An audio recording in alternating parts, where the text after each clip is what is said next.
in this case, somebody had been injured, and he was suing the people who had injured him and wanted recovery, and it went to a jury trial, didn't it?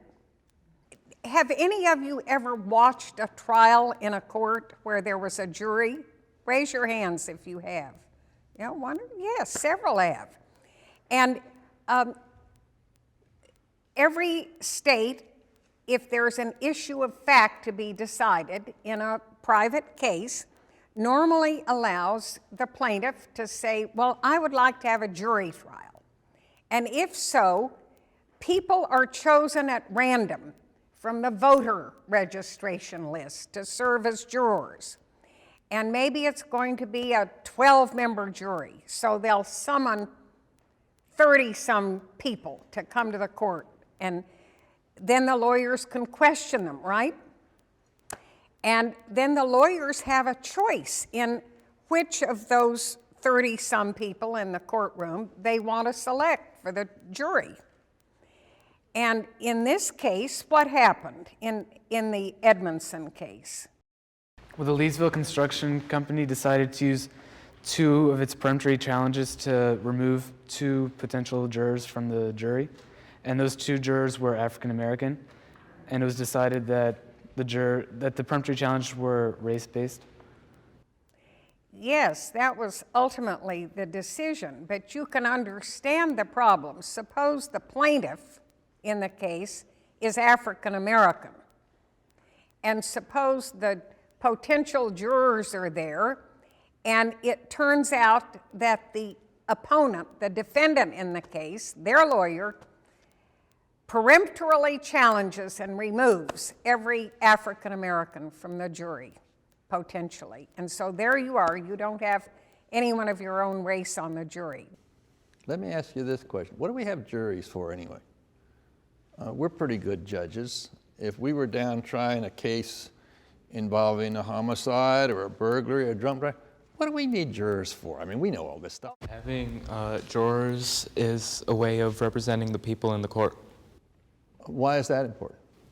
Before, we had Vice Admiralty Acts, which had one person, like, for the whole court decide what would happen to someone who was put on trial, and that would lead to a biased prosecution. Do you think it's a better system to have jurors make some of the decisions in the legal system than to have judges make them? Yes, because that's Are they smarter? Not exactly, but they. Well, you can be honest. Do they know as much about what's going on in the community as jurors do?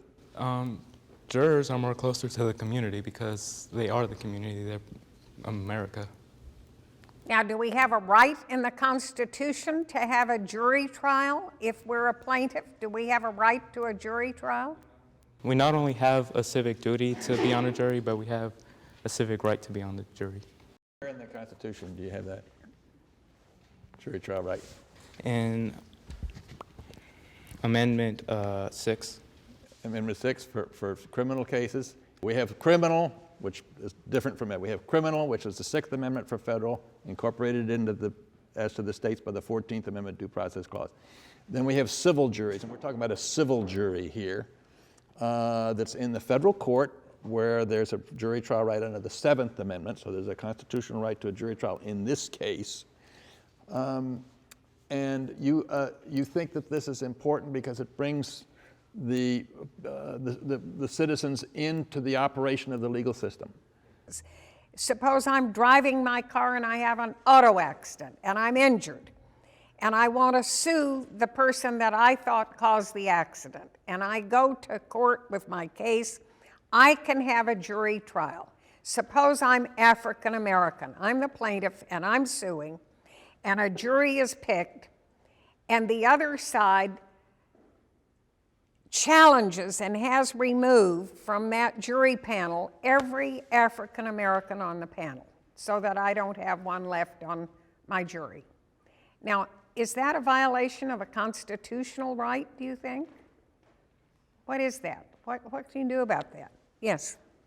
It's a violation Of the juror's right to sit on a jury and hear the case. Well, but the juror isn't complaining.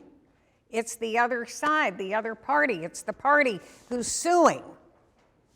And I'm suing in this case, and I want a jury, and I'm African American, and the other side removed every African American from the jury. I think it's your right to an impartial jury. Your right to an impartial Right jury. to an impartial jury. Well, what I want is a partial jury. I want somebody who'll vote for me. So do I still have a right? It isn't because I want an impartial jury. I don't want them taking off every African American on my jury panel. Do I have that right? The jury is supposed to be representative of the community that it comes from. So if litigants can eliminate jurors based on race, then the jury is no longer representative of the community. We hadn't been in this precise area before, and at the end of the argument, the attorney who was arguing that it was wrong to exclude the jurors said something like, this case isn't just about my client, Mr. Edmondson, or my friend's client, the Leesville Concrete Company. This case is about two men who are not represented here. Their names are William Coombs and Wilton Simmons.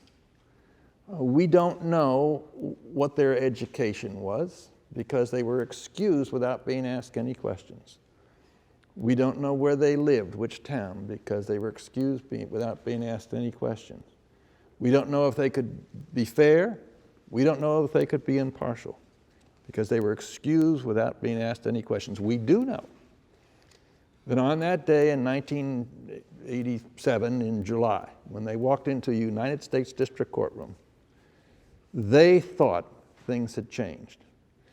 Their fathers and their grandfathers, their mothers and their grandmothers could not have been on a jury. They could not have voted.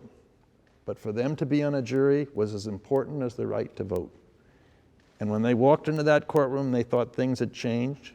They thought there was a promise that they would be judged by not the color of their skin, but by the content of their character.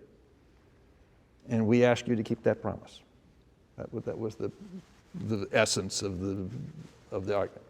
And that, I think, persuaded some of the judges, some of the justices, that it was really the juror's right. And there was a legal problem there that we had to overcome.